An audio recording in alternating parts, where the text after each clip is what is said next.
Ya, entonces voy ya, Adelante, voy a... don Arturo. Ya.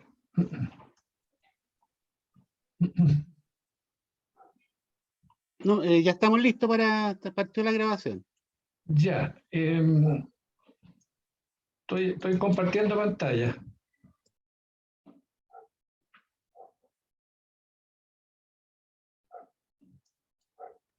Sí, habría que poner la pantalla completa ahora. Sí. Ahora la puse completa. Sí, ahí está bien, ahí se ve completa. Se ve completo. Ya. Bueno, voy a saludar a Luis que está conectado y si hay algún otro alumno conectado o alumna también, los saludo. Lo que vamos a ver hoy día es un proyecto real de una central hidroeléctrica que se llama Chacayes. Entonces, ¿cuál es el propósito de esta presentación? Conocer un caso real, describir las etapas del proyecto en, en la línea del tiempo y ver algunas fotos de la central y subestación. Eso es lo que estamos haciendo, como decíamos al comienzo del semestre, es acercar la ingeniería que se hace a nivel nacional con la academia. Ahora, en el caso de conocer este proyecto en particular, vamos a ver algunos planos eléctricos en la etapa de ingeniería de detalle elaborada por el contratista. Y vamos a suponer que esos planos son los que recibe el mandante para revisión. O sea, no lo suponemos. Fue así en sus años. ¿Eh? En sus años esto ocurrió tal como lo vamos a ver más adelante. También los planos de disposición, tanto de la central como de la subestación, las características técnicas de los equipos mayores, el generador, transformador y las protecciones. No tenemos más tiempo para ver más detalle.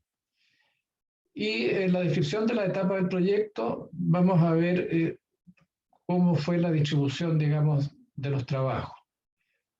Ahora, puse esta nota acá abajo donde indico que el diseño de la subestación y de la línea de transmisión es para 110 y 220. Es decir, se energizó inicialmente en 110 kilovolt y en una segunda etapa, que puede ser un par de años más, se va a energizar en 220. Entonces, todas las distancias de seguridad y gran parte de los equipos que están, digamos, instalados son para 220 kilovolts, pero están energizados en 110 kilovolts. Cuando venga la etapa del cambio, por supuesto que los transformadores de corriente y los pararrayos va a haber que cambiarlos de todas formas. Ubicación del proyecto. Esto está ubicado en la sexta región, muy cerquita del pueblo de Coya, a 10 kilómetros. Esto está al interior de Rancagua. Estamos así a 120 kilómetros de Santiago, en la cuenca del río Cachapoal, que es la que alimenta el lago Rapel. Algunos contratos del proyecto, contratos de obras civiles, contrato de tubería en presión, contrato electromecánico y el contrato de la línea de transmisión. En la parte nuestra, como eléctrico, en el contrato número 3, en el electromecánico, es donde tenemos mayor participación y es donde vamos a ver la ingeniería entonces del contratista electromecánico con sus planos tanto eléctricos como mecánicos e hidromecánicos. Por supuesto que vamos a ver la parte eléctrica nomás acá y lo mecánico e hidromecánico queda para otra especialidad. Eso no quita que como eléctricos conozcamos también estos planos porque de alguna forma tenemos que alimentar equipos mecánicos, también tenemos que darle control y también, por supuesto, dejar los espacios necesarios para su montaje. El contrato electromecánico es central más subestación. El contrato de la línea de transmisión se hizo aparte. Y la línea va desde Chacalle hasta la subestación Maitenes, son 20 kilómetros de largo, 130 MVA por circuito. La inversión total ahora de todo este proyecto completo, los tres primeros contratos, 1, 2, 3, sin incluir la línea, son 460 millones de dólares, lo que da 3.500 dólares por kVA, que está, este parámetro quedaría en el extremo superior, digamos, del rango. Y el costo del contrato electromecánico, donde tenemos mayor participación, es de 79 millones de dólares, lo que significa un 17% de estos 460. Pongámosle 20. El 80% se distribuye entre el contrato civil y las tuberías. El que más se lleva de ese 80% son las obras civiles. Y en este caso, el proyecto tiene dos bocatomas, la bocatoma Chacalle y bocatoma Ciprés, y por lo tanto tiene dos aducciones. Entonces, esto ya lo hace como un proyecto civil un poco más pesado. Las características generales, el dueño es Pacific Hydro Chile, la potencia, ya dijimos, 130 MVA, 660 GWh año, la generación anual, con un factor de planta de un 58%. Considerando un 58% como factor de planta, esa potencia instalada nos da esta generación anual.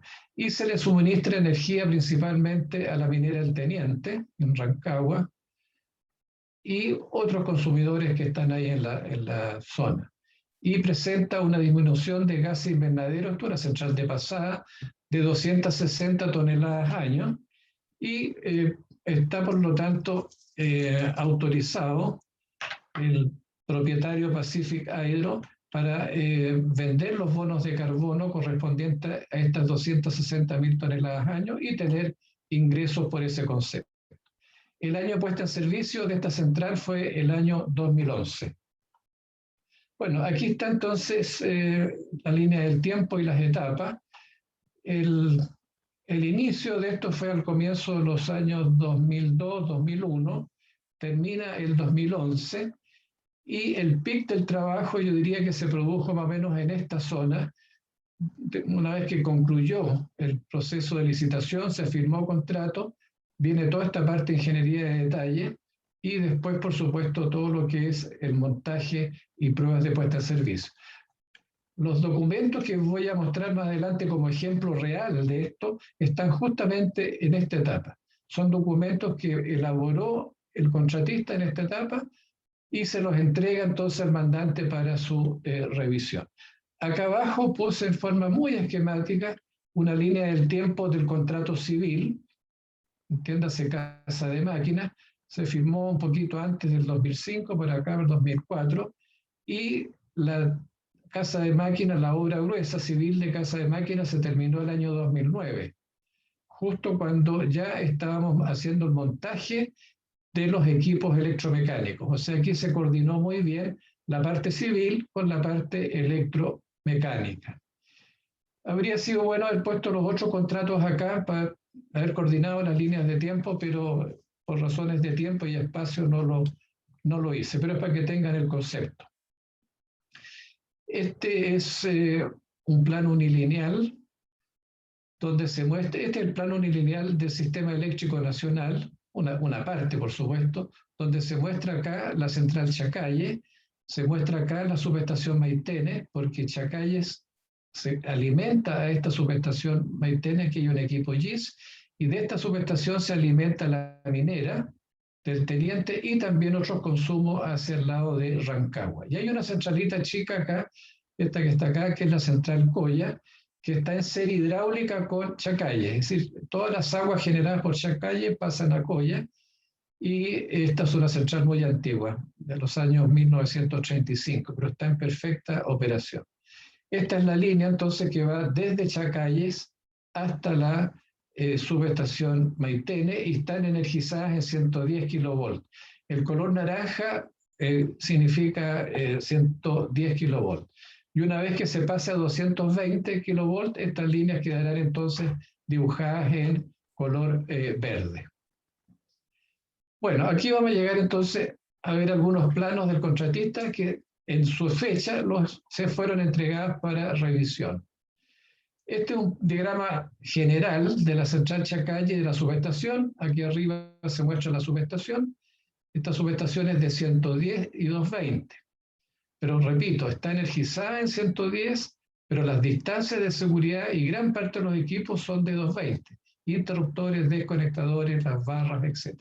Y acá abajo está la central, con sus dos máquinas. A la izquierda la máquina 1, la máquina 2, sus sistemas de excitación. Y un plano muy simple porque no tiene ningún detalle acá en media tensión ni en baja tensión.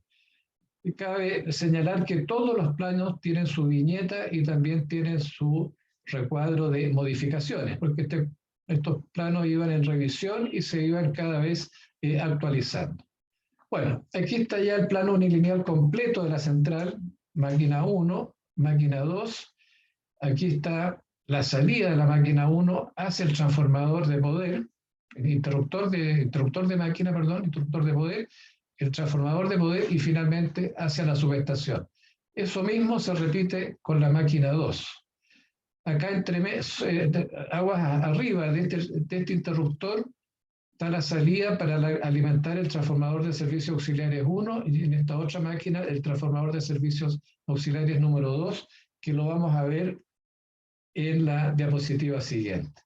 Bueno, sería largo explicar qué revisión le hacemos a este plano para aprobarlo, ¿no es cierto?, y darle un conforme al mandante. Aquí está el plano de servicios auxiliares en corriente alterna. Aquí llega la alimentación del transformador de servicios auxiliares 1. Aquí llega la alimentación del transformador de servicios auxiliares 2. Hay un sistema de transferencia automática, Automatic Transfer Switch, que elige alimentar por la vía 1 o por la vía 2, dependiendo si está la máquina 1 o la máquina 2 generando, o ambas máquinas generando.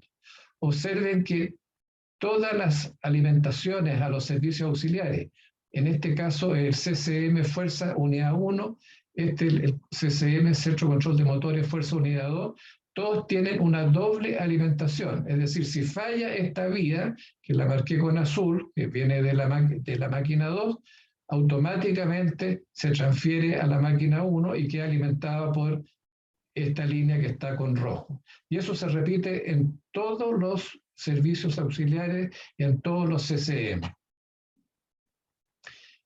En corriente continua tenemos una solución de doble cargador y doble batería, banco de baterías número 1, cargador de batería número 1, cargador de batería número 2, banco de baterías número 2, una barra principal. Siempre hay uno funcionando y el otro está como respaldo, y están los servicios auxiliares en corriente continua en estos tableros de distribución.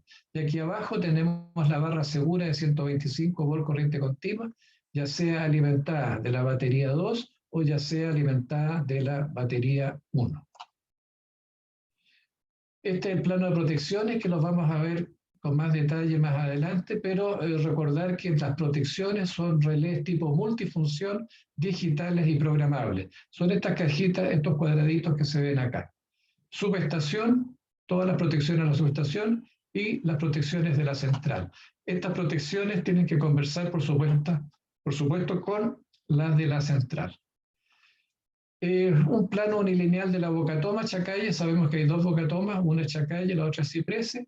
Se alimenta con una línea aérea. Hay un transformador de servicio auxiliar de 125 kVA y una barra para alimentar todas las compuertas, ya sean radiales o planas, y tiene también un banco de batería acá de respaldo. Esta es la bocatoma Ciprese, por mostrar un plano de alumbrado nomás. Aquí está el acceso, hay una galería de acceso, y aquí se instalan los equipos para maniobrar las compuertas de Ciprese. Este es el sistema SCADA de la central Andrés. Todos estos planos ustedes ven que tienen el logo y el nombre de la empresa Andrés porque fueron elaborados por el contratista. Aquí está la sala de mando, como son las estaciones de trabajo en la sala de mando. También todo esto fue presentado para aprobación del mandante. El sistema de telecomunicaciones, hay telecomunicaciones en VHF, hay telecomunicaciones en microondas y también en fibra óptica. Repito, todos los planos con su viñeta y con su escala acá de modificaciones. Malla de tierra, la subestación mide 82 metros de largo, 51 metros de ancho. Están los transformadores, transformador máquina 1, máquina 2. Aquí hay una barra de 110, pero más adelante va a ser de 220. Paño de salida línea 1, paño de salida línea 2, paño transformador 1, paño transformador 2. Algunos planos de disposición. Bueno, esta es una vista 3D de la casa de máquinas. Esto está elaborado en la etapa de ingeniería conceptual, ¿eh? Ojo, ¿eh? Así que, pero no cambió mucho, la verdad que quedó prácticamente igual la casa de máquinas. El acceso está por la parte posterior y por acá pasa el río Cachapoal. Después vamos a ver los planos. Aquí hay una vista interior del patio principal, del piso principal y patio de montaje, está el puente grúa arriba, y atrás hay unas escalas de acceso para las salas de control que están en el segundo piso y oficinas.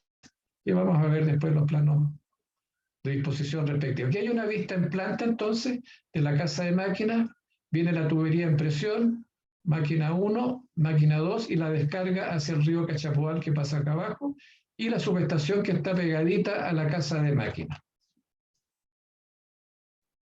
Aquí están las dimensiones de la casa de máquinas, tiene 56 metros de largo. Esta es la vista, digamos, posterior, por decirlo así, por el lado de los estacionamientos, y este por el lado donde están los cristales, que da, las ventanas que da hacia el río Cachapoal. Y aquí se ven los pisos hacia arriba solamente en esta zona. El resto es patio de montaje que no tiene, digamos, oficinas, porque aquí corre el puente grúa.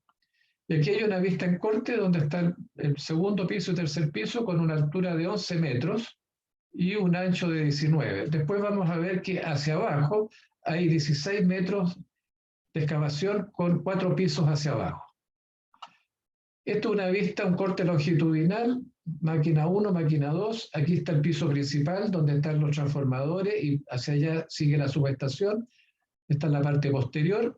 Aquí hay una vista en corte por el medio de esto, donde se ve el puente grúa, la turbina, eje, generador y los transformadores, las oficinas, sala de mando y otras oficinas arriba.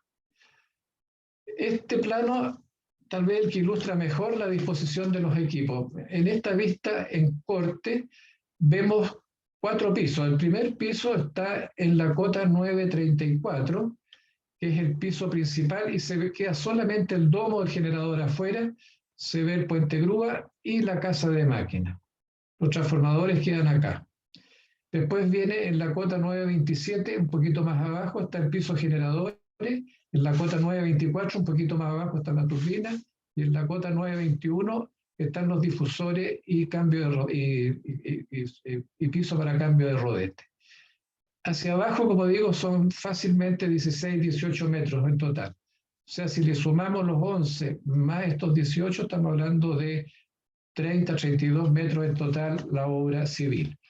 Ahora bien, esta cota 934, el piso principal, es esta que se ve acá. Hay un plano, hay más de un plano en vista en planta para disponer todos los equipos en cada una de las cotas. La cota piso generadores es esta que está acá. Aquí está casi la mayoría de los equipos eléctricos, sobre todo en esta zona. Y después está el piso turbina, que es este que está acá, donde están las válvulas, válvula 1, válvula 2, turbina 1, turbina 2, y los reguladores de velocidad de la turbina. Hay un juego más o menos de, no sé, de unos 5 o 6 planos por cota, para poder distribuir bien, canalizar bien los conductores, los alambrados, tanto la parte de control como de fuerza. O sea, todo esto es trabajo de revisión en la etapa de ingeniería de detalle. Aquí hay una vista en planta de justamente de la cota generadores, que está acá, y la subestación que está acá. 82 metros de largo por 53 metros de ancho, y la casa de máquinas tiene 56 metros en esta parte. No es imposible poner todos los planos de disposición, porque si no estaríamos ocupando como 4 clases o 5 clases. Aquí está con más detalle la planta del piso o cota de rodete turbina. Aquí se ve el caracol.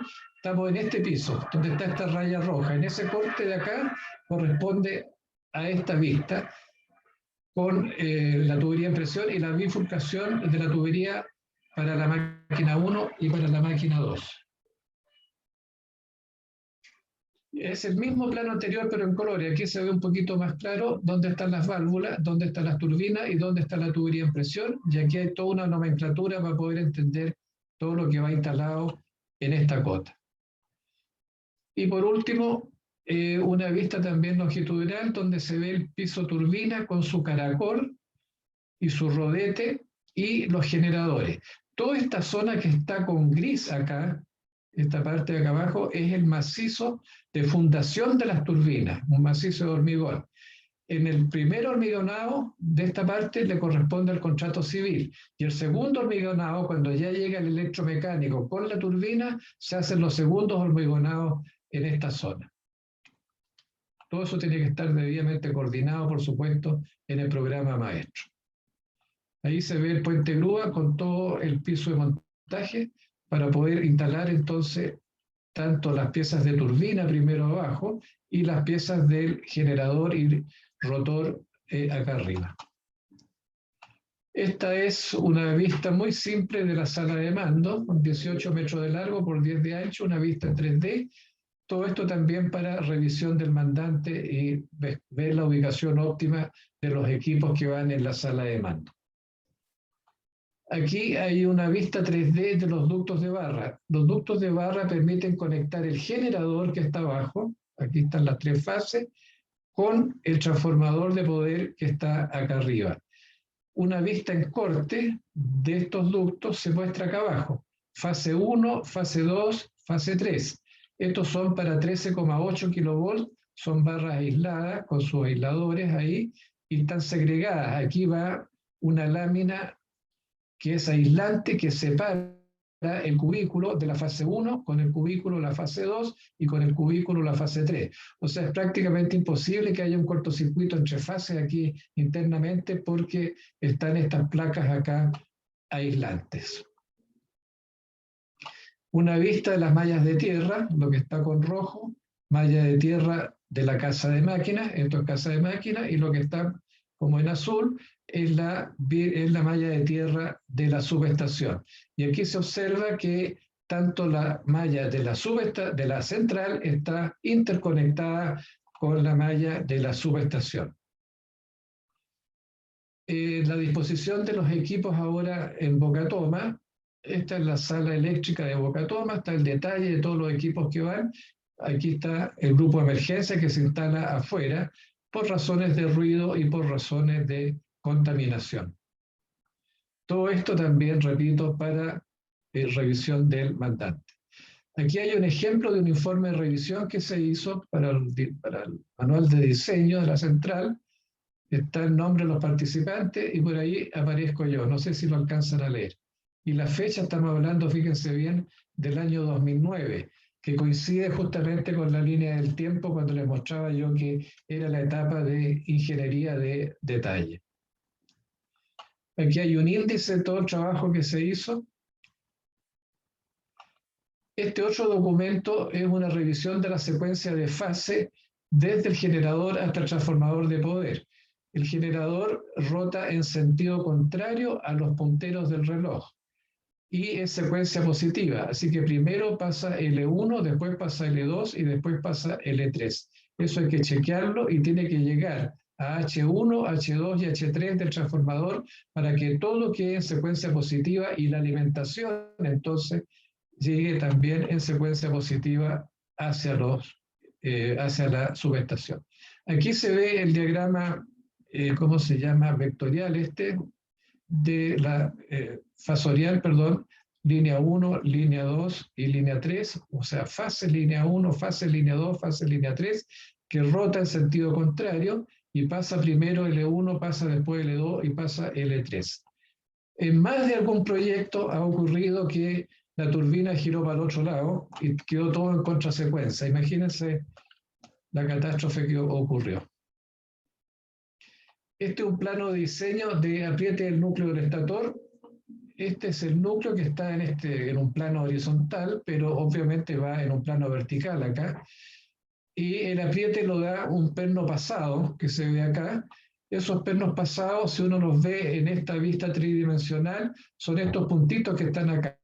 Cada puntito aquí es uno de estos pernos que aprieta el núcleo. Aquí, y una vista superior, que está acá, también se ven los pernos, ¿no es cierto?, que están apretando a través de unos dedos de apriete, que son unas placas de apriete antimagnética, porque si esto fuera fierro, se induce y se calentaría y por supuesto esto trabajaría muy mal.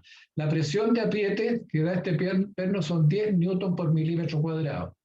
Las pérdidas de este núcleo son de 2,3 kilos por watt a 1,5 Tesla. Y el espesor de cada una de estas chapas es de 0,5 milímetros. Ese es el diseño del núcleo. Un apriete de 10 newton por milímetro cuadrado, si ustedes lo pasan a kilo por metro cuadrado, hagan el ejercicio, son 1000 toneladas metro cuadrado de apriete, que es el máximo. Un valor promedio pueden ser 500 toneladas, pero no menos de 200. Y aquí finalmente un plano del eje. El eje está mecanizado y acá, este es el lado de acoplamiento a la turbina, este es el machón de acoplamiento, y este otro lado es el lado donde va el sistema de excitación, los anillos colectores. Aquí hay una vista 3D del eje y de la cuba del rotor. El largo total del eje son poco más de casi 6,5 metros, un poco más, y el diámetro, considerando acá la cuba del rotor, son 2 metros, casi 2,5 metros también. Ahora bien, el momento de inercia del rotor son 8.510 kilos por metro cuadrado y el peso de todo esto es 35,38 toneladas. Estos son valores reales de diseño de la máquina. Veamos ahora algunas fotos. Bueno, esta es la casa de máquinas vista de arriba, allá está la subestación, aquí corre el río Cachapoal, aquí está el acceso a la casa de máquinas, aquí están los estacionamientos, aquí arriba está la cámara de carga y baja la tubería en presión, máquina 1, máquina 2, descarga después al río Cachapoal.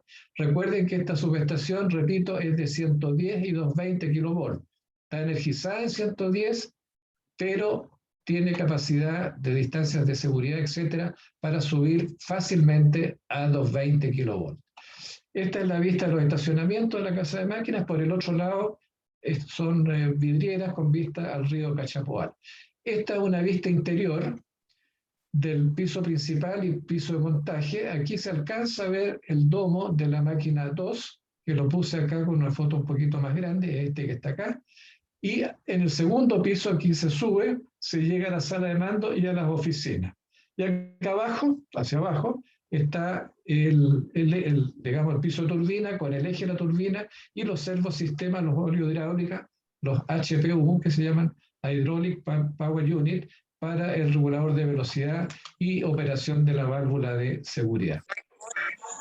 Aquí está una foto de los transformadores de poder que son de 110 y 220 en el lado de alta tensión, que tienen sus muros cortafuegos, están muy cerquita de la casa de máquina está aquí atrás, tiene un sistema de combate de incendio que son estas tuberías rojas acá, con unos sprinklers o unas chayas que descargan a alta presión agua sobre el transformador en caso de incendio para evitar que se propague esto a casa de máquina, y abajo están las piletas captadoras agua-aceite. Y por supuesto los marcos de barra para salir hacia la subestación. Fase 1, fase 2, fase 3. Aquí se alcanza a ver la fase 3 y la fase 1 del transformador unidad 1. Y recuerden que este transformador, en este bushing, en los altas, en el lado de alta, se puede energizar en 110 kilovolts o lo podemos energizar en 220. Les dejo como inquietud la pregunta, ¿cómo hacemos el cambio de 110 a 220 sin desarmar el transformador y que sea un cambio seguro, confiable y rápido? Aquí hay una vista 3D de la subestación, 110, 220, transformadores, la casa de máquinas que hay atrás, la barra, salida de línea 1, salida de línea 2, paño transformador 1, paño transformador 2. Esto es lo que mide alrededor de 82 metros de largo.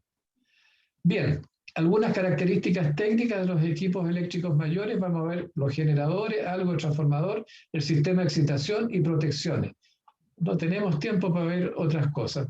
Partamos por el generador. Aquí están las características. Voy a señalar dos cosas acá que me parecen de interés. El factor de potencia es de 0,9 inductivo. Ahora la norma técnica exige 0,92, pero para los efectos prácticos, digamos, esta máquina los cumple sin ningún problema. La capacidad 65 MVA y la rigidez dieléctrica de la aislación del bobinado es de 2,5 kV por milímetro cuadrado. No más que eso. El precio ahora de esta máquina son 7,5 millones de dólares. Como son dos, aquí ya hay 15 millones de los 79 que les mostré al comienzo. Están los pesos, peso del rotor 100 toneladas.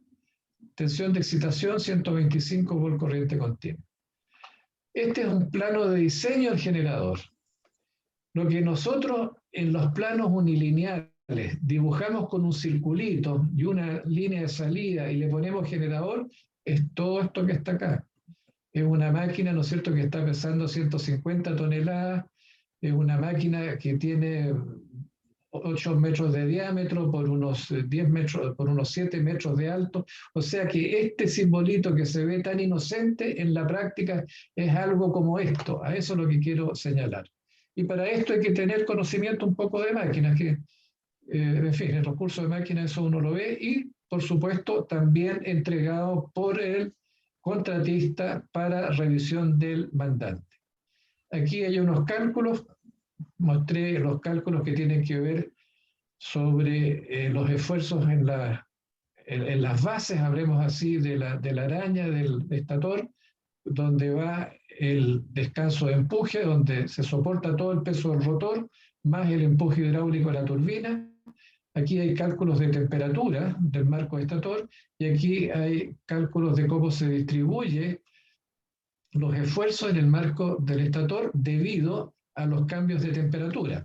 Piensen ustedes que la máquina, cuando está detenida, está a temperatura ambiente, cuando ha reposado lo suficiente, pero cuando está a plena carga, la temperatura del núcleo sube a 65 grados y los enrollados suben incluso un poquito más, hasta 80 grados. Así que el cambio de temperatura acá son como de 40 grados, el delta, y eso afecta, por supuesto, a toda la carcasa que es de fierro. Bueno, aquí hay una foto del rotor que tiene 16 polos, rota a 375 RPM, pesa, digo, 100 toneladas, tiene un voltaje de excitación de 125 volts, corriente continua, y casi 1600 amperes de corriente de excitación. Este rotor se inserta acá, que es donde está el foso del generador y donde está el estator. El estator es lo que se muestra con línea segmentada, el foso es lo que se muestra con línea llena. Ya vamos a ver un plano de esta parte. Acá viene el eje, la turbina, Franci, y finalmente el difusor que descarga hacia el río Cachapoal. Vamos a ver entonces un plano de esta parte, que es este que está acá. Este es el foso del generador. Aquí hay una vista 3D. Esta es una estructura en obra civil. Todo esto es obra civil. Este es el macizo que soporta al generador y más adelante soporta a la turbina. Tiene 6 apoyos. El estator en su interior tiene 6 apoyos. 1, 2, 3, 4, 5 y 6. Aquí está la salida para los terminales de neutro y aquí está la salida para los terminales de fase. De aquí sale el ducto de barra, lo que mostramos hace un momento atrás, y llega al transformador por el lado 13,8, próximo a la subestación. El sistema de excitación ahora. ¿Cuál es la función? Alimentar con corriente continua los bobinados de campo, que está ubicado en el rotor. En inglés se llama field winding. Esa es la función, generar corriente continua, que en este caso son alrededor de 1600 amperes, poco más, incluso puede llegar a 2000 amperes, y en voltaje 125 volt corriente continua y una tensión máxima que vamos a ver después de 600 volts. Aquí está en forma muy simple el conexionado al sistema de excitación. El sistema de excitación se alimenta directamente de los terminales de salida de la máquina, pasa por un transformador de excitación, este que está acá, 1250 kVA. Ese transformador baja los 13,8 a una tensión de 600 volts, pasa por un interruptor de campo, este que está acá, y finalmente pasa por los puentes rectificadores, un puente de 6 pulsos, y se llega al bobinado de campo, que son los 16 polos que vimos en la diapositiva anterior.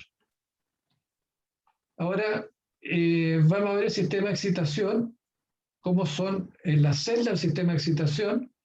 Aquí están los datos, de nuevo repetí todos los datos. El voltaje máximo es 500 volt corriente continua, porque la tensión techo del sistema es 4. 4 significa que es 4 veces la tensión nominal con carga. Voy a ir ahora mostrando todo. Aquí están las protecciones, pero vamos a ver la disposición física del sistema de excitación. Vamos a ir abriendo las puertas de esta celda y ver qué es lo que hay adentro. Esto que está acá abajo es el sistema de excitación inicial, se llama field flashing, y está en esta primera gabinete. Aquí están unos pararrayos y unos condensadores que están en el segundo gabinete. En el tercer gabinete está el interruptor de campo, y después vienen los puentes tiristores, que en este caso hay 3 puentes tiristores para cumplir con la redundancia. Características del transformador de poder. Aquí lo puse con una flechita roja. Tiene en el lado de alta 220 y 110 kilovolts. En el lado de baja 13,8. Y les dejo entonces la pregunta: ¿cómo cambiamos de 110 a 220 y de 220 a 110 en forma sencilla? Ahí está el resto de las características. Peso 70 toneladas, alrededor de 25 o 28 mil litros de aceite. El costo es casi 1.200.000. 2 transformadores, estamos hablando de $2,5 millones, más el costo de los generadores, ya estamos llegando a 20 millones con estos equipos. El fabricante es Toshiba Brasil, Belo Horizonte. A mí me correspondió estar en fábrica para recibir estos transformadores, y en las pruebas FAT, en la prueba de impulso con 450 kilovolt cresta, falló la aislación del bobinado de 110 de la fase 1. La prueba exige una secuencia de 15 impulsos positivos y 15 impulsos negativos. El fallo ocurrió con el 4º impulso negativo. Falló, como digo, el bobinado de 110 kilovolt con 450 kilovolt cresta. El de 220 no se alcanzó a probar. Esto significó rechazar el transformador, asistir a las verificaciones de diseño, cuáles eran las correcciones de diseño. Todo eso tomó alrededor de 3 a 4 meses hasta volver a probar ese transformador. Bueno, y aquí están las protecciones del transformador. Este transformador, que tiene en estricto rigor 3 potencias, 50 MVA, 57 y 65, con ONAN, ONAF 1 y ONAF 2, es decir, en régimen natural entrega 50 MVA, forzado 1 sube como 8 MVA y forzado 2 sube a 65 MVA. Y estos son los relés de protección, ya nos vamos a ver con más detalle, que protegen al transformador, y estos que están acá son relés o dispositivos de protección propios incorporados en el transformador, que los vamos a ver a continuación. Bueno, veamos primero el generador. Aquí están estas eran las protecciones del sistema de excitación, sistemas de protección del generador. Relés del generador son estos 4. El relé sobre velocidad, número 12, relé sobre temperatura en los descansos, 38, relé sobre temperatura del bobinado, el 26, y relé de vibraciones, el 39. Estos relés forman parte del diseño y del suministro del generador. Protecciones del transformador son estas que están acá, pero además tienen las protecciones propias que están acá, que son estas. Un 25, que es temperatura del aceite, un 49, que es temperatura del bobinado, un 71, que es nivel de aceite, y un 63, que es acumulación de gases en la cuba internamente. Se llama relé Buchholz. Y estos relés o estos dispositivos forman parte del transformador propiamente tal. Acá se ve más claro, 50 MVA ONAN, 57,5 ONAF y 65 MVA ONAF. Trifásico 50 Hz, lado de alta 220, 110, 13,8. Bien, y en esta diapositiva vamos a ver la conexión de los relés del generador. Protección diferencial es un 87 y se toma de este transformador de corriente y de este otro. Después vendría la protección de falla a tierra, que es este 64G, se toma desde el neutro y se toma desde este 8TP que está acá arriba. Después viene la protección de sobrecorriente, que es este 50, que se toma de este transformador de corriente, núcleo de protección. Ojo, todo esto se toma de los núcleos de protección de los transformadores de corriente, no de los transformadores de media. Protección de sobretensión y protección inversa. Aquí se están marcando. La protección inversa es esta que está acá, y falta de excitación. Bueno, no voy a repetir. Están las celdas de media tensión, la parte inferior está el interruptor, un interruptor extraíble tipo dropout, y arriba está la parte de comando. Esto es una foto histórica de una tubería en madera que alimenta la central Pangal, que está al lado de Coya, desde el año 1925, para que ustedes se formen una idea. Desde el año 1925 está funcionando, está en casi 100 años, con un caudal de 20 metros cúbicos por segundo. Le han hecho, por supuesto, mantenimiento, pero está en servicio. Conclusiones. Diagrama unilineal y equipo. Bueno, diagrama unilineal vimos bastantes diagramas unilineales como para poder ver, entenderlo y saber revisarlo, y por último, poder realizar también modificaciones cuando corresponde. Hay que conocer la simbología, hay que identificar los equipos y hay que identificar las conexiones, cuáles son de fuerza y cuáles son de control. Normalmente la fuerza se dibuja con línea gruesa y control con línea delgada. Y los equipos eléctricos es importante conocer sus características para poder disponerlos. Todo trabajo nuestro, el trabajo nuestro como ingeniero es disponer todos los equipos, que se ven en el plano unilineal, que se muestran en el plano unilineal, hay que disponerlo en los planos de arquitectura, en todas las cotas que vimos: piso principal, cota generador, cota turbina y cota difusor. Saber de los precios, los equipos fundamental y plazo de entrega. Bien, con esto concluyo. Si hay alguna consulta, ¿alguna aclaración? Ofrezco la palabra.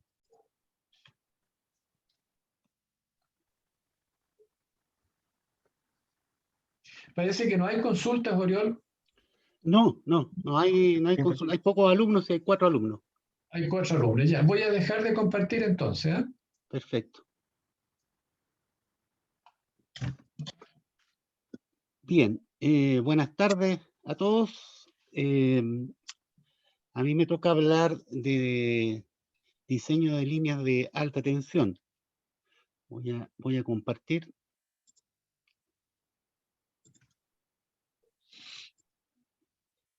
Y antes de meternos directamente en esto, les comento que ya todo esto que estamos mostrando está subido a Ucursos, y en lo que es diseño de líneas de alta tensión, yo el semestre pasado, en diciembre, hice esta presentación de línea de media tensión.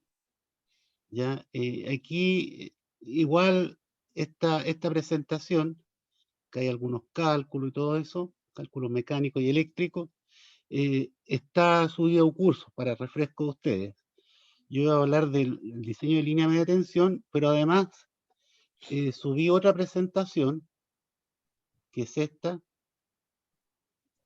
Esta presentación la expuse en el Colegio de Ingenieros de Perú, y corresponde a un proyecto que trabajé, que es la línea de 2x20 kV, que va desde Maitencillo a Caserones, y como ven acá va por el medio del desierto, donde no había caminos, nada.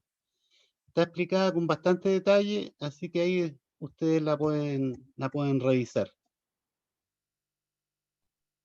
Bien, ahora nos vamos al tema que nos compete, que es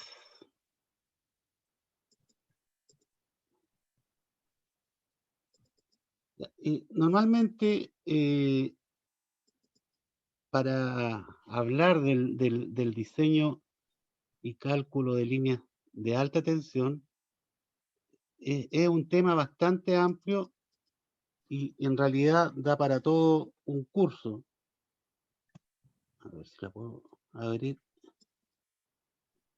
Ah, no quiere.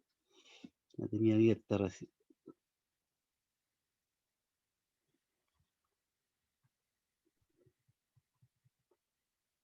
Puede ser que tengo muchas cosas.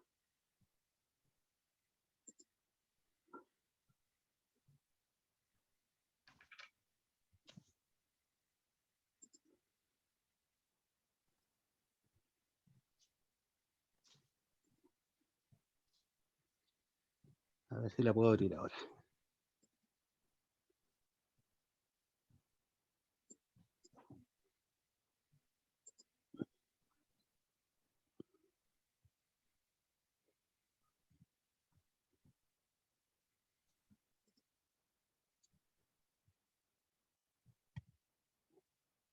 Uf,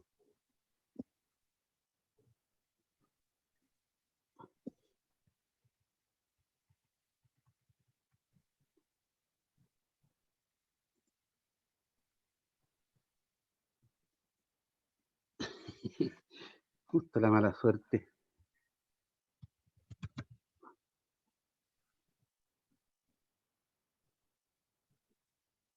A ver, voy a tratar de arreglarlo para que se pueda proyectar bien.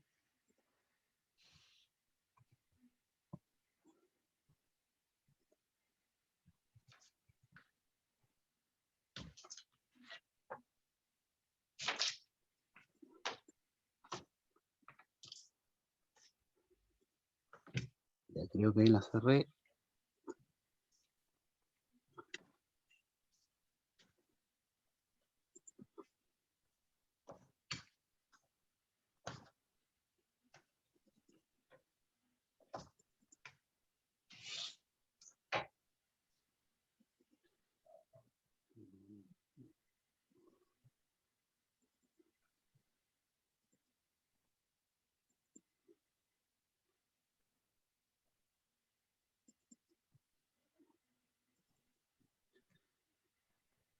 Ya, ahora abrió. Vamos a compartir de nuevo.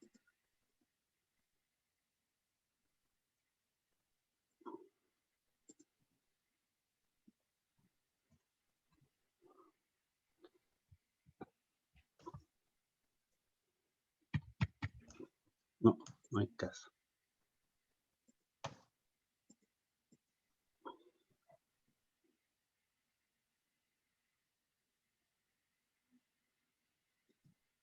Ahí está. Bien. Como les decía, esto da para un curso, un semestre completo. Así que lo que vamos a ver en este cálculo, y que es bastante didáctico, aquí están los cálculos de la línea de alta tensión de Maitencillo a Caserones y con los documentos originales en PDF. Vamos a ver algunas cosas. Dentro del estudio, como toda cosa, hay criterios de diseño. ¿Ya? Los criterios de diseño están indicados acá en este documento, que habla de, entre otras cosas, se identifica el proyecto siempre, el código, las normas, objetivo, alcance, y aquí comenzamos ya en el criterio de diseño propiamente tal. Hay zonas bajas sin hielo y zona alta con hielo. Ya estamos hablando de las condiciones de clima. Claro, porque si hay hielo, ese hielo se va a pegar entre los cables y en los cables, y eso hay que considerarlo en los cálculos. Tenemos zona alta intermedia, zona alta que está definido para sobre 2.500 metros sobre el nivel del mar, Y hay condiciones generales. Estamos hablando del nivel de tensión, la tensión máxima permanente, frecuencia, neutro del sistema, potencia nominal máxima, 160 MPa en este caso la línea, potencia de emergencia, la aislación, ya aquí habla de la distancia de fuga unitaria, de 20 milímetros por kb, y dependiendo de esto, hacer la cantidad de aisladores. Hay sobretensión de frecuencia industrial, de maniobra, todo esto dentro de los criterios de diseño, no se olviden. Sobretensiones de origen atmosférico, ya vamos a ver en detalle eso. Aislación de la estructura, habla del cable de guardia, la conexión a tierra, la aislación, y aquí comenzamos con algunas cosas. Aislación en el vano, distancia entre fases, está dado por esta fórmula. Ya distancia mínima entre fases en metros, depende de la frecuencia, de la longitud de la cadena de suspensión en metros y la tensión nominal entre fases. Distancia entre conductor y cable de guardia, distancia mínima del conductor al suelo. Esta distancia están dadas por la norma SEG NSEG 5. Distancia mínima a las construcciones. Está todo el tema entre los árboles, todos estos criterios de diseño. ¿Ya? Así que ustedes lo pueden ver con detalle, estos criterios de diseño. Y también hay criterios de diseño para el cálculo mecánico de los conductores y cable de guardia. Criterios de diseño como tensiones mecánicas admisibles, tensión mecánica de los conductores, cable de guardia, todas necesarias para el cálculo. Hay criterios de diseño de estructura, las cargas que puede solicitar, cargas verticales, peso del cable, cable de guardia, vano, crucetas rectangulares, sobrecarga vertical. Entonces, esto de alguna forma nos permite orientar nuestros cálculos para la línea de alta tensión. Y aquí, bueno, hay algunos detalles de las zonas, zona alta, intermedia, etcétera.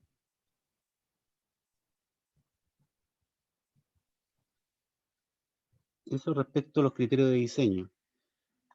Después se parte con el estudio del conductor. Acuérdense que el conductor tiene capacidad de transporte, capacidad térmica. Hay temas en general temas de regulación y cortocircuito.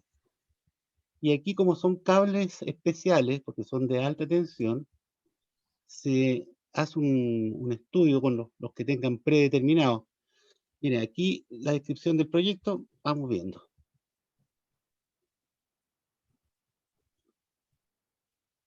Análisis de los posibles probables conductores, el AAAC, ¿ya? En que ve la sensibilidad de costos. El otro clásico de alta tensión, el ACSR. Ya todo esto va a depender del material que estén dado. También se hace un análisis de costo. Y aquí ya comienza a hablar de la capacidad térmica del conductor. Recuerden que este conductor tiene que transportar corriente o transformar bloques de potencia de 160 MVA, lo que decían los criterios de diseño. Bueno, aquí se toma en cuenta el efecto del sol.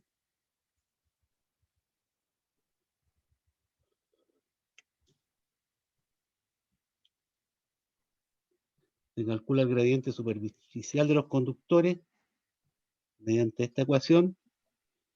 Y aquí ya se está calculando para el Flint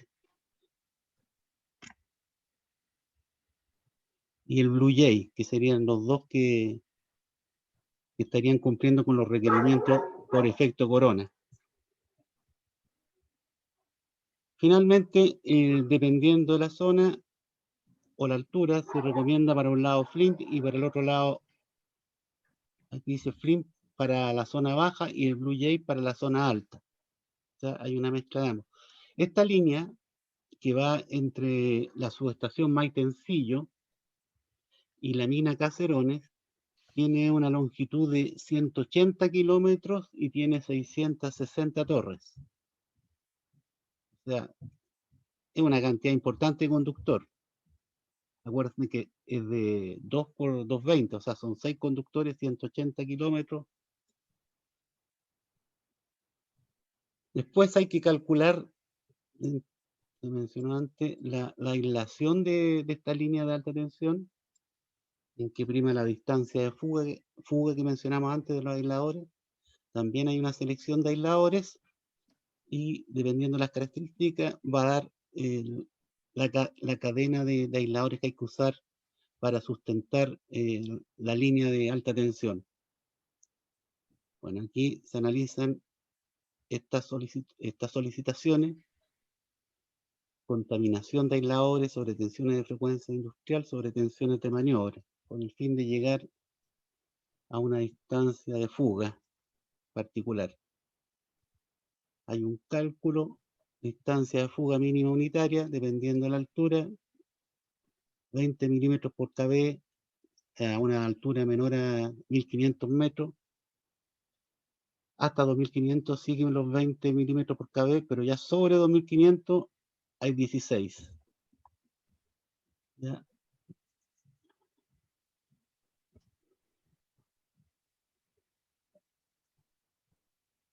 Por contaminación también sale una cantidad de aisladores.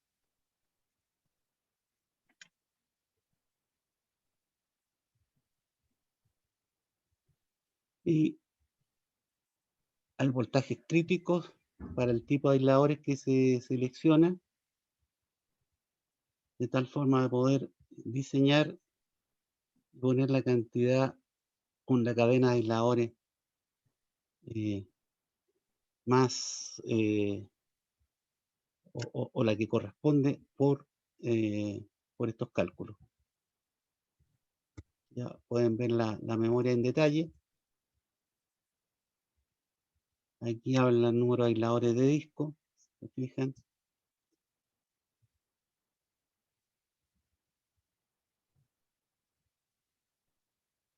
Con eso tenemos la aislación de los aisladores y vamos a pasar a la protección contra descarga atmosférica. ¿Ustedes saben lo que es el nivel ceráunico o isoceráunico? No creo, pero bueno, corresponde al número de veces al año que se escucha un trueno, ¿ya? Asociado a un rayo, y eso da una probabilidad de que vuelva a caer otro rayo en ese mismo lugar. Todo eso se ha medido en todo el mundo y han sacado, por ejemplo en América, este plano de nivel ceráunico, en que cada una de estas rayas segmentadas son como curvas de nivel. Por ejemplo, aquí todo esto está medido que en esta zona caen o se escuchan 5 descargas de trueno en esta línea. En el centro de Sudamérica, que es en Brasil, es donde hay más rayos o más nivel ceráunico. Y aquí en Chile, si se fijan, en esta parte, zona central de la costa, es 0. Siempre hacia el lado de la cordillera es donde hay un nivel ceráunico más alto.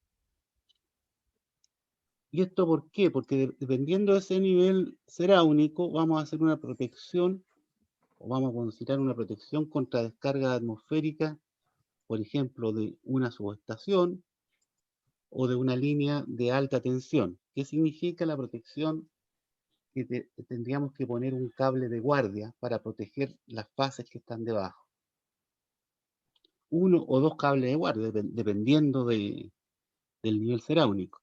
Y aquí hay un cálculo al respecto en que consideran el nivel ceráunico de esta línea.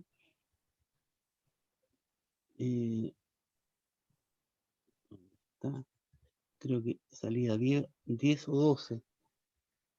Lo vi en algún lado. Si recuerdan, los conductores van colgados acá debajo de esta cadena de aisladores, y aquí arriba, si es que va con un cable de guardia, se pone un canastillo y ahí se sustenta el cable de guardia a lo largo de la línea.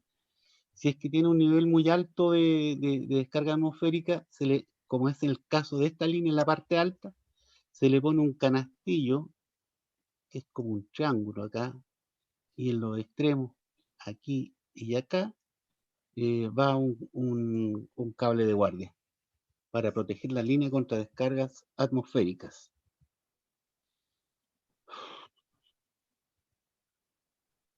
Aquí está en 100 kilómetros de línea el NL, el nivel ceráunico que digo.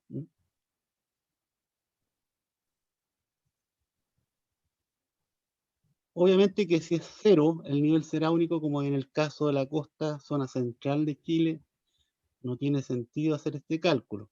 No lleva cable de guardia, no se protege contra descarga atmosférica.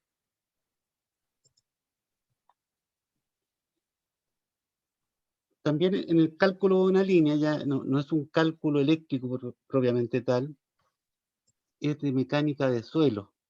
Es decir, ver la calidad del suelo. ¿Por qué? De acuerdo a la calidad del suelo, en Chile se clasifican del 1 al 6, se puede ver la característica por zona. Acá esta B significa vértice, y normalmente hay del B1 al B, en este caso 180, donde están las estructuras, y la mecánica del suelo por zona dice si es de determinado tipo. Pueden la gente de la especialidad civil calcular el tipo de hormigón, o mejor dicho, el tipo de fundación donde se van a anclar las estructuras de las torres, que tienen una altura sobre 30 metros. Ya vamos a ver el detalle de eso. Y obviamente que los metros cúbicos asociados a la fundación de una torre, metros cúbicos de hormigón, da un cierto valor que para el CAPEX es importante, el costo del proyecto. Entonces, si hay un error en la clasificación, en esta mecánica de suelo, la clasificación del tipo de suelo va a afectar directamente a las fundaciones. Cosa que ocurrió en la práctica, porque cuando nos tocó construir esto, se gastó más de un 40% de lo que estaba presupuestado en hormigón, porque hubo una mala clasificación, o no hubieron las suficientes calicatas para ver el tipo de suelo en estos 180 kilómetros de longitud de la línea. Bueno, como toda línea, hay que hacer un estudio de resistividad del suelo para calcular las mallas de tierra que deben tener. Y aquí está hecho para toda la longitud de la línea. Llegaron a un valor promedio y de acuerdo a esto se calculó la malla de tierra. Y no olvidar que la malla de tierra de una torre con la otra están unidas a través del cable de guardia.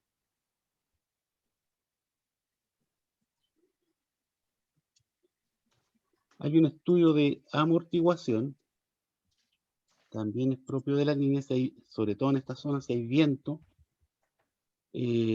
para ver qué medidas tomar, si se ponen algunos elementos.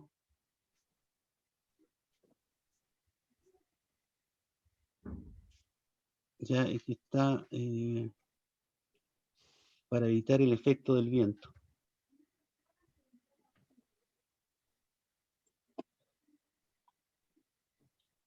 Otro estudio importante que también es responsabilidad nuestra es el de la franja de seguridad. ¿Qué cosa es la franja de seguridad? Vamos a verlo en el mono que está acá. Aquí está la línea. Se supone que está con... yo he visto dos cosas, cada uno que ocupan en un ángulo de 30 grados, que es por efecto del viento, o bien, si es que tienen el valor exacto del viento, este ángulo se puede calcular y puede ser un poco mayor. Entonces, si hacemos las proyecciones de estas cadenas de aisladores con máximo viento, 30 grados, lo proyectamos hacia abajo, ya, y podemos ver una franja de seguridad, y después le agregamos este número A, que ya lo vamos a ver cómo se calcula, que daría la franja de seguridad. No olviden que esta línea puede estar en un terreno plano o puede ir por un cerro. Entonces, esta proyección que está acá abajo, dependiendo si el terreno es plano o no es plano, va a ser distinta, va a ser diferente en cada torre, incluso los cambios de dirección de la línea. Y finalmente se elige un valor que es el mayor por lo general para determinar esta franja de seguridad. ¿Ya? Aquí está el detalle del cálculo, cómo se calculó para la línea Maitencillo-Caserones. El valor de A fue 4,44 metros,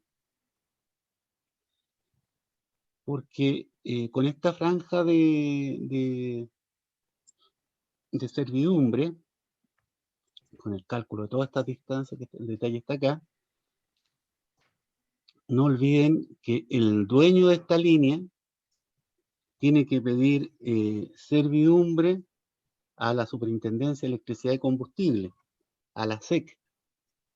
Aquí normalmente en esta línea, en el caso me acuerdo de Maitencillo a Caserones, habían 63 propietarios.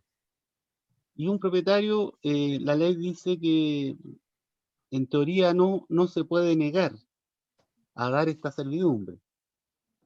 Si es que el propietario no quiere y el dueño sí, hay una discusión que se zanja con un tribunal que se llama el Tribunal de los Hombres Buenos, en que finalmente, por lo general, es por el valor del arriendo de esta franja, son las discusiones, o sea, es por dinero. Pero este Tribunal de Hombres Buenos zanja esta situación.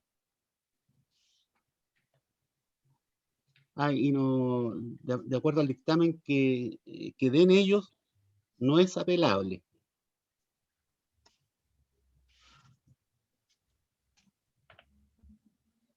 También hay un estudio, pero esto es civil, que tiene que ver con la estructura,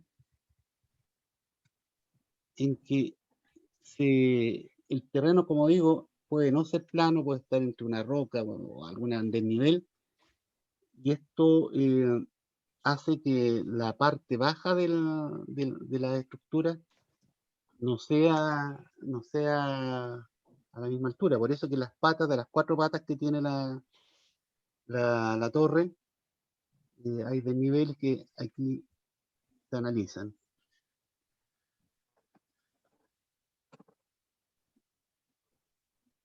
Para poner en servicio la línea eléctrica, hay una tabla de tensado que tiene que satisfacer una ecuación fundamental que está por acá, que dice lo siguiente. Por ejemplo, aquí habla los tramos de estructura, ¿no es cierto?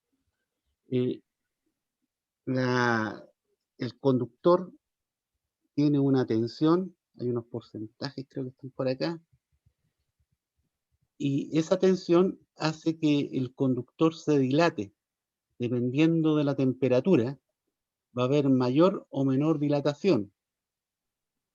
Entonces, este cuadro o esta tabla de tensado habla de la tensión que va a tener y cómo va a ser la dilatación dependiendo de la temperatura. Normalmente va de -10 a 45, 50, 60 grados. ¿Por qué? Porque cuando van a instalar el conductor y van a dejarlo tensado, eso se hace a una temperatura que tiene que estar de acuerdo a esta tabla de tensado. Este ejemplo se hizo acá para 15 grados, pero en realidad, como les digo, el rango es mucho mayor. Eso lo vamos a ver. Aquí está, por ejemplo, con este programa, que calculó de 0, 5, 10 grados, 15, hasta 50. No calculó para números negativos. Dependiendo de la zona, el rango de temperatura que hay que considerar para esta tabla de tensado. Con esto se puede montar y se puede hacerle mantenimiento posteriormente para revisar el tensado que debe tener ese cable. Esta tabla tiene que estar para la puesta en servicio de la línea.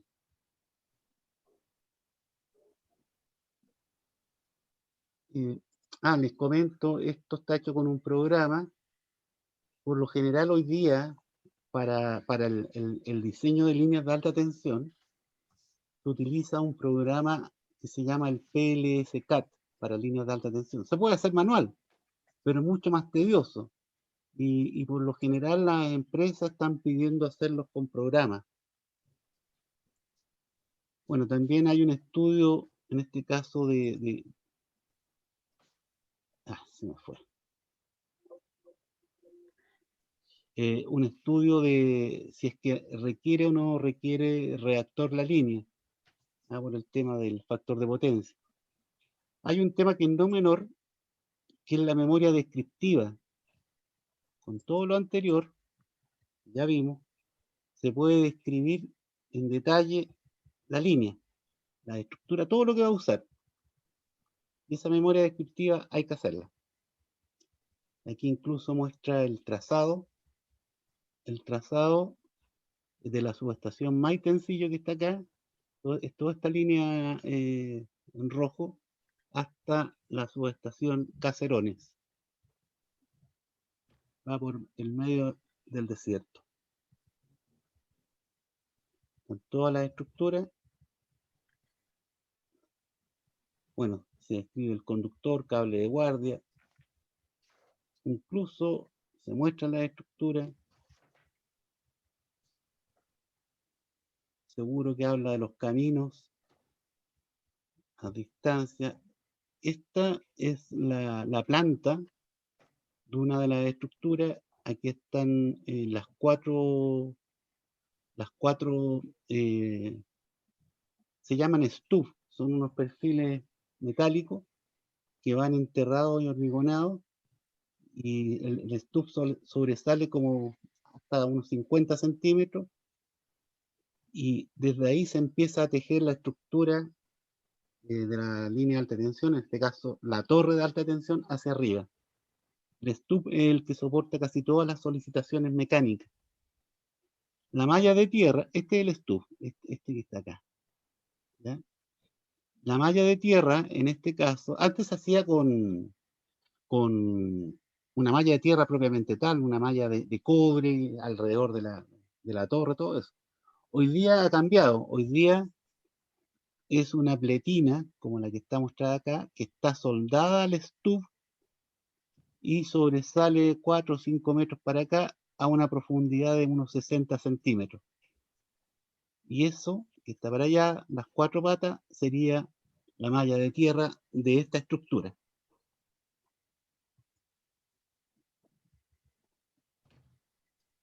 Bueno, se describe la franja de seguridad hasta los propietarios. Como les decía, esto pasa por... Está seguro que esto debe ser una parte nomás, porque aquí habla de 27 propietarios. Y esto hay que describirlo completo, porque aquí habla de un propietario, pero cuando son propiedad privada, por lo general hay sucesión. Hay hijos, nietos, sobrinos, primos. Y hay que ponerlo a todos. Eso es parte de la memoria descriptiva. También hay una memoria que, si bien no es directamente nuestro, pero es de pertinencia ambiental. Ya describe todo lo que se va a encontrar en la línea y cuáles son las medidas de mitigación. Muestra la zona geográfica. Me da la impresión que esta está llena de fotos. No, esta no era. No, esta es parte geográfica y ven la pertinencia nomás, propietarios.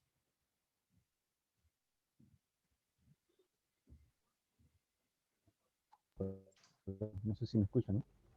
Bueno, hay otros estudios como el Galloping, SlipJam, puesta en servicio. ¿Ya? Esto como estudios, ustedes pueden ver el detalle y yo quiero hablar ya un poquito de esta línea de Maitencillo a Caserones. Esto demoró alrededor de 14 meses, la construcción de esta línea de doble circuito. Se usó mucha maquinaria. En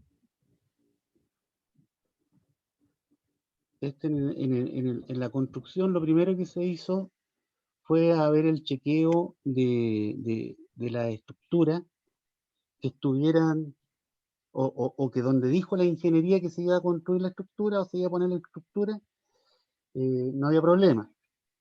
Y eso se llama el replanteo, porque sí hubo problemas, como en todas las líneas.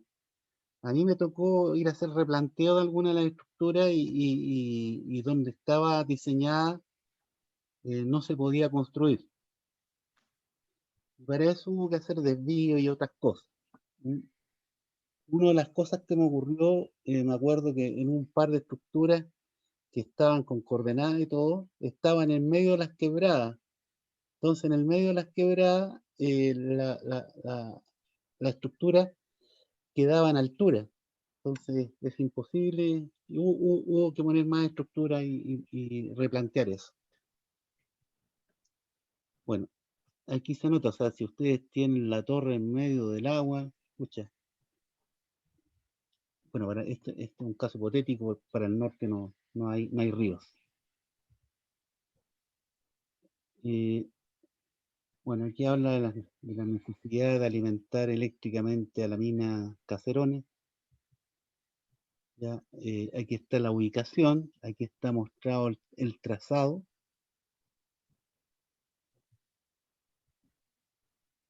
Ya, aquí está más en detalle.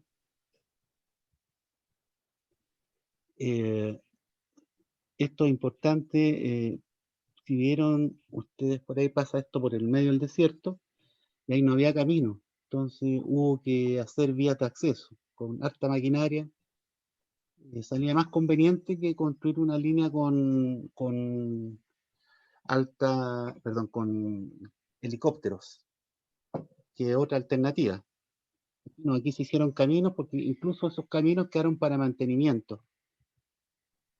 Aquí está el programa de 14 meses. Nuevamente las características técnicas, las condiciones de sitio.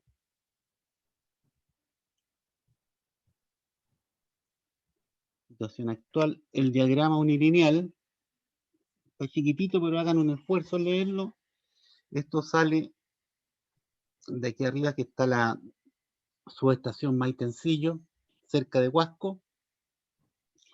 Incluso para salir de acá, había una GIS, no había mucho espacio, entonces la gracia de la GIS es que se achican los espacios y de hecho se pusieron 2 paños para la GIS, cada paño encapsulada en GIS, encapsulada en hexafluoruro de azufre, tiene 1,5 metros de ancho.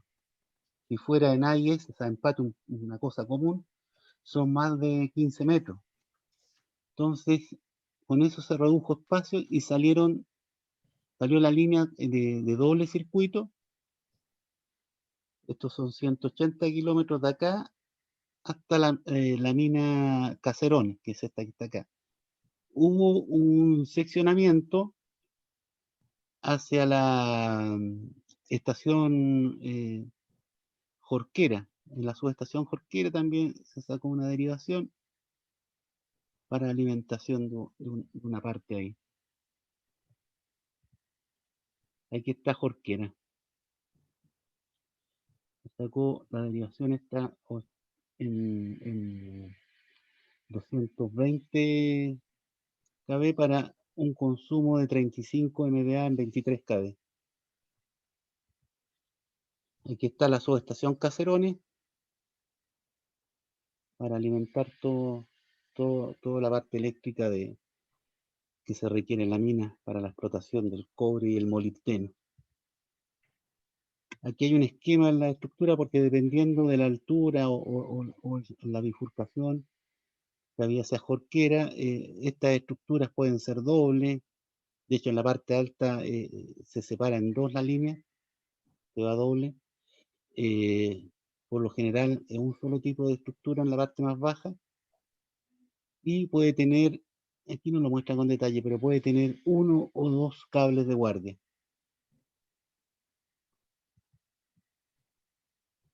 Bueno, aquí está lo que se usó en la construcción de la línea, que está en los estudios que vimos antes.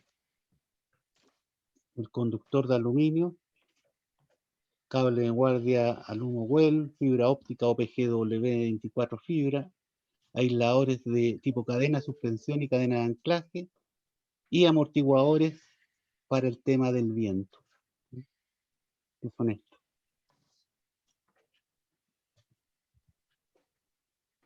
La geometría general de las torres, la malla de tierra, las fundaciones,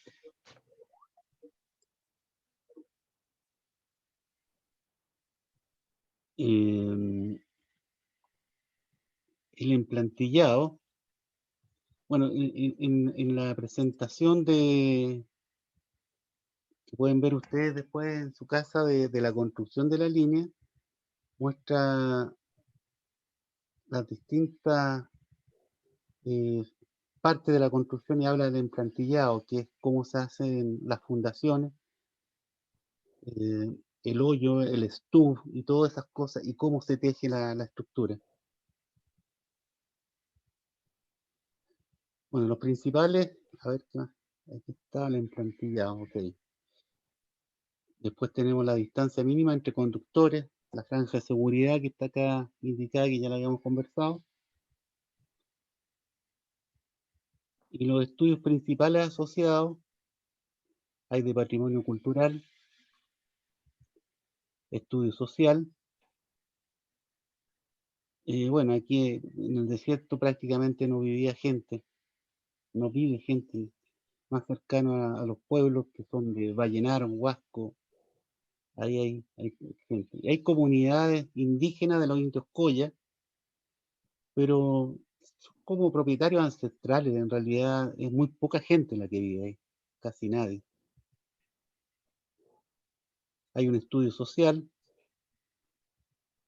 estudio de emisiones a la atmósfera, ruido por la construcción, toda esta línea se construyó con maquinaria, onda electromagnética, residuos líquidos, sólidos. Y aquí hay un estudio de los costos, el precio. Y algunas recomendaciones que están acá. Las conclusiones, claro, hay una gran cantidad de recursos humanos, monetarios, etcétera.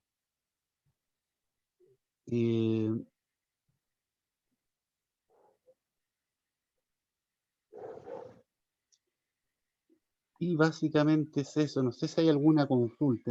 Traté de pasar casi todos los temas, pero aquí va a haber gran trabajo de ustedes de leer estas memorias, estos estudios para el diseño de líneas, si a ustedes les toca hacer alguna línea o diseñar alguna línea. ¿Hay alguna consulta? Profe, de mi parte no. Ok, cuéntanos. ¿Sí? No, decía que no tenía ninguna consulta. Ah, ok, perfecto. No, bueno, de ser así, entonces, por lo menos subió la asistencia, tenemos 5 alumnos. La clase está grabada y bueno, quedamos atentos a cualquier duda. Les recuerdo que ya la próxima semana ustedes tienen que entregar el informe final y durante la semana inscribirse con el delegado de curso para ver el orden de las presentaciones que tienen que hacer.